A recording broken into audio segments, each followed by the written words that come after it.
So today we're going to be talking about the 2018 11-inch iPad Pro and whether or not it's worth buying here in 2022. So I was in the market for an iPad Pro, an 11-inch iPad Pro, about a year ago, and I decided to buy one of these 2018s. It was the first year Apple did away with the home button, and they did the whole redesign on the screens and the Face ID, and I just really liked everything that they did with it and the direction it was headed. So let's talk about, is it still a good bargain today here in 2022?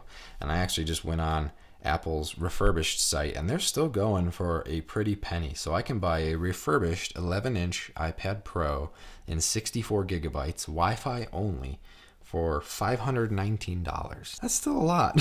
That's quite a bit. I mean, I feel like you could buy a mini or a new Pro for not much more than that. That should tell you how good they are, that they're still going for that much, which is crazy because it doesn't even have the LiDAR sensor, the AR, VR. That's not something I really needed or wanted in an iPad. I just wanted that screen real estate and the ability to use an iPad for what it's meant for. Touch interaction, right? So I ended up paying a little bit more for mine. I don't even remember what it was off the top of my head, probably $600-ish. I got it off eBay.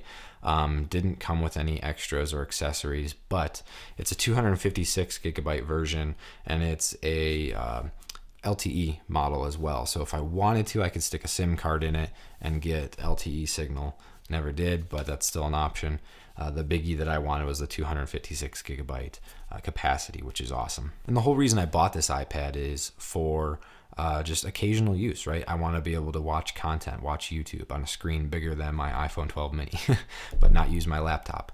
I want to be able to type something without having to use my laptop. You know, I can use it as a smaller, more portable device. Also, I wanted to be able to edit photos. I got an Apple Pencil with it, and editing photos on an iPad is just awesome when you can interact with and touch the photos in a whole different way than you can on the computer. So photo editing is honestly a really, really big plus. So that's what I bought it for. I bought a 3-year-old iPad to do some pretty intensive things, as well as some video editing. I even have LumaFusion on this.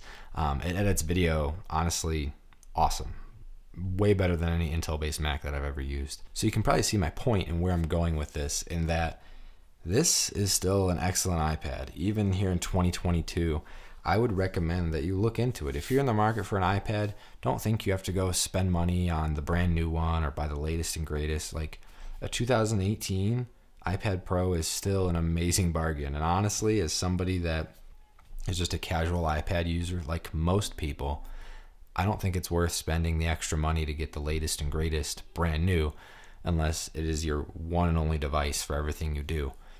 Kind of hard to justify. So I'd say save some money, go buy an older version. Don't feel bad about it at all. Don't feel like you're missing out. It still has the 3-pin connectors there. So I even have the Magic Keyboard case here, the 11-inch with the trackpad. You know, it's got the cutout for the newer ones with the LiDAR sensor, but I can just stick this thing right on there if I can with those magnets.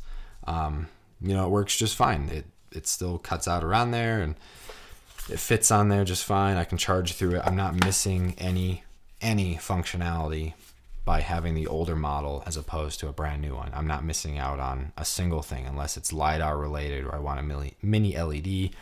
I don't think those things are worth the upgrades. You know, I can still use the Apple Pencil with it. It snaps right on.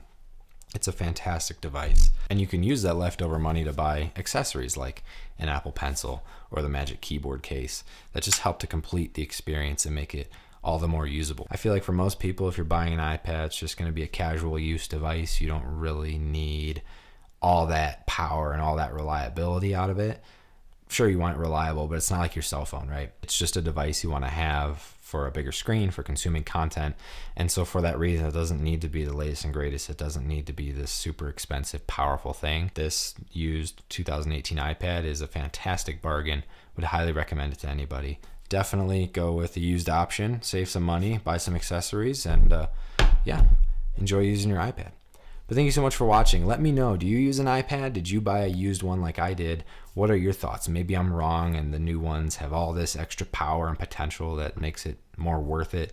I think for the average person that's not the case, but maybe for a pro user, perhaps. But let me know your thoughts. Thank you so much for watching. Be sure to like, comment, and subscribe if you want to see the next video. And I will see you in the next one if you're subscribed. Thank you.